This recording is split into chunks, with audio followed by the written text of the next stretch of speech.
तो मैं ये बता रहा था कि इस वक्त जो मौजूदा एमपीओ है, अगर उनकी सोच, उनकी सियासत, उनकी ज़हनियत आज भी अल्ताफ हुसैन की सियासत में भरी हुई है, तो अल्ताफ हुसैन के होने से ना होने से इस मुल्क पर कोई फर्क नहीं पड़ता।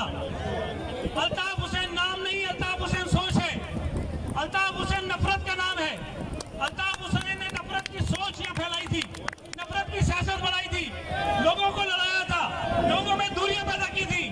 और वही काम अगर आज की एमक्यूएम पाकिस्तान कर रही है तो हमारे लिए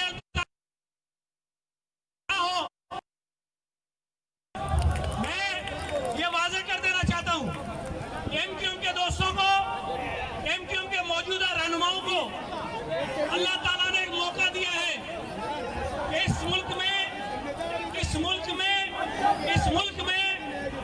यार एक सेकंड मेरे भाई, एक सेकंड चुप हो जाओ। इस मुल्क में जिन जमातों के ऊपर मुल्क दुश्मनी के इल्जामात लगे, उन्हें बार बार सियासत के मौके नहीं मिलते हैं। एमक्यूएम के ऊपर हमने नहीं लगाए। इस मुल्क के इदारों ने यह कहा कि इनके राब्ते भारत से हैं। हमने नहीं कहा। मोहम्मद अनवर कहता है, जो कहते हैं कि एमक्यूएम में दूसरे ओहदे पे था, दूसरी पोजीशन पे था, वो कहता है कि मैं भारतीय सफारतकारों से पैसे लेता था और यहाँ अपनी पार्टी को पहुंचाता था।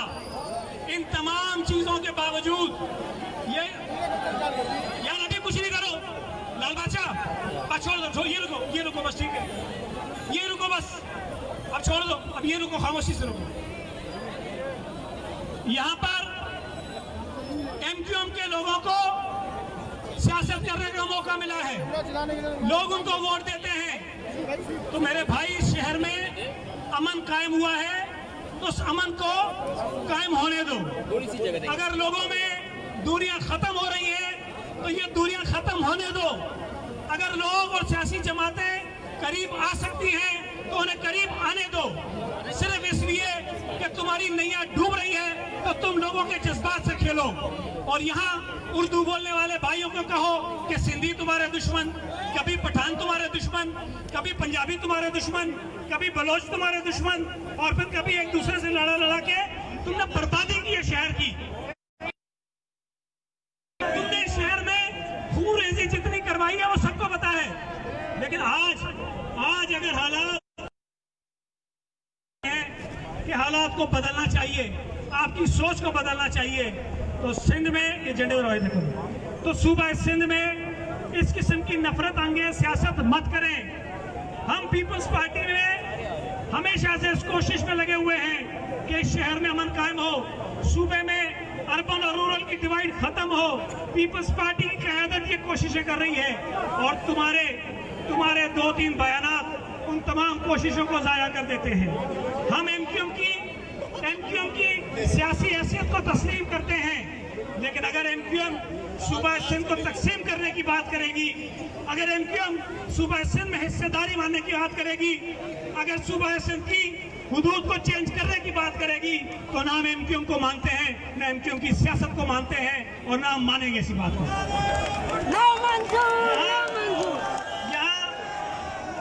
यहाँ पर आज जब हम इकट्ठे हुए हैं तो कल पीटीआई की हुकूमत की दूसरी बरसी हुई है, और इन दो बरसों में इस मुल्क की मईशत का जो जनाजा निकला है वो पाकिस्तान की तारीख में नहीं निकला। इन दो बरसों में जो पार्लियामेंट की बेतौकीरी हुई है वो पाकिस्तान की तारीख में नहीं हुई है। इन दो बरसों में इस मुल्क की मीडिया के खिलाफ जो पाबंदियां लगी हैं, जो लोगों की ज़बाबंदियां हुई हैं, वो पाकिस्तान की तारीख में नहीं हुई है। इन दो बरसों में जो आला अदालतों के खिलाफ साजिशें हुई हैं, वो पाकिस्तान की तारीख में नहीं हुई है। इन 2 बरसों में इस मुल्क में जितनी बेरोजगारी फैली है वो पाकिस्तान की तारीख में नहीं फैली। इन 2 बरसों में जो महंगाई हुई है वो पाकिस्तान की तारीख में नहीं हुई। इन 2 बरसों में इस हुकूमत के एटीएम्स ने, माफियाज ने जितना पैसा कमाया है वो पाकिस्तान की तारीख में नहीं कमाया है।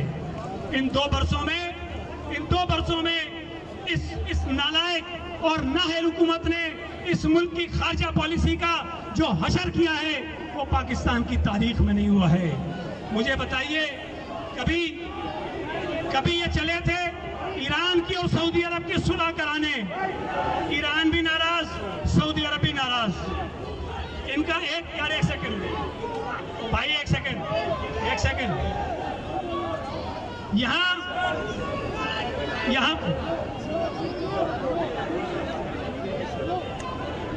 यहाँ पर ये बात ध्यान में रखें कि अजीब एक माहौल है कि जिस चीज का नोटिस हमारा नालायक नाअहल वजीर आजम लेता है वो यार एक सेकंड भाई, क्या प्रॉब्लम है तुमको? मुश्ताक इसको समझाओ भैया क्या है। इस मुल्क में जिस चीज का नोटिस हमारे वजीर आजम ने लिया है वो अवाम की पहुंच से चीज निकलती गई है, चाहे वो चीनी हो, चाहे वो गंदम हो, चाहे वो पेट्रोल हो, चाहे वो दवाई हो, चाहे वो डॉलर हो, हर चीज पर नोटिस दिया और वो चीज महंगी हुई है। हम तो दुआ करते हैं कि हमारे वजीर आजम साहब ये नोटिस लेना छोड़ दें और जो उनके इर्द गिर्द अवाम को लूटने वाले बैनुल-अक़वामी जुगादरी बैठे हुए हैं, उन जुगादरियों पर हाथ डालें, इस मुल्क की मईशत के हालात ठीक हो जाएंगे। आपको शायद इल्म नहीं होगा कि इस मुल्क में जो गंदम पैदा हुई है इस साल, वो 76% पंजाब ने पैदा की है, 76%। और ये पाकिस्तान की तारीख में पहली मर्तबा हुआ कि गंदम की ताज़ा फसल उतरती है और पंजाब में गंदम नापैद हो जाती है, मिलती नहीं है, महंगी हो गई। और फरमाते हैं कि सिंध की वजह से हो गई। बलोचिस्तान में गंदम नहीं है, सिंध की वजह से नहीं, सिंध की वजह से नहीं है। पंजाब में गंदम नहीं है, सिंध की वजह से नहीं है। और कल एक नई बात फरमाई, बोलते चीनी इसलिए महंगी हो रही है कि सारी चीनी सिंध आ रही है। मतलब अजीब आदमी है। अब मुझे समझ नहीं आती कि नई नई मंतकें लाता किधर से भाई। अगर चीनी स्मगल्ड हो रही है सिंध में तो आप अपने सूबों के बॉर्डर्स पे रोको, पकड़ो और उसको ना होने दो स्मगल। लेकिन बहरहाल मैं अपनी बात खत्म करता हूँ। निसार खोड़ो साहब ने और हमारे पार्टी के लीडर्स ने बात करनी है।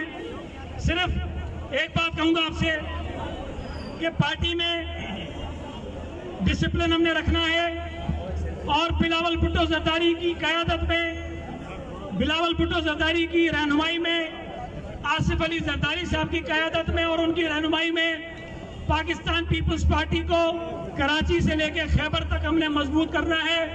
और एक चीज आपसे और वादा लेना है कि जिस तरह इंतखाबात में, पिछली मर्तबा आम इंतखाबात में हमसे कराची में नशिस्तें छीनी गई हैं, आप वादा करें कि बल्दियाती इंतखाबात में हम वो बदला लेंगे और सीटें अपनी ना छीने देंगे।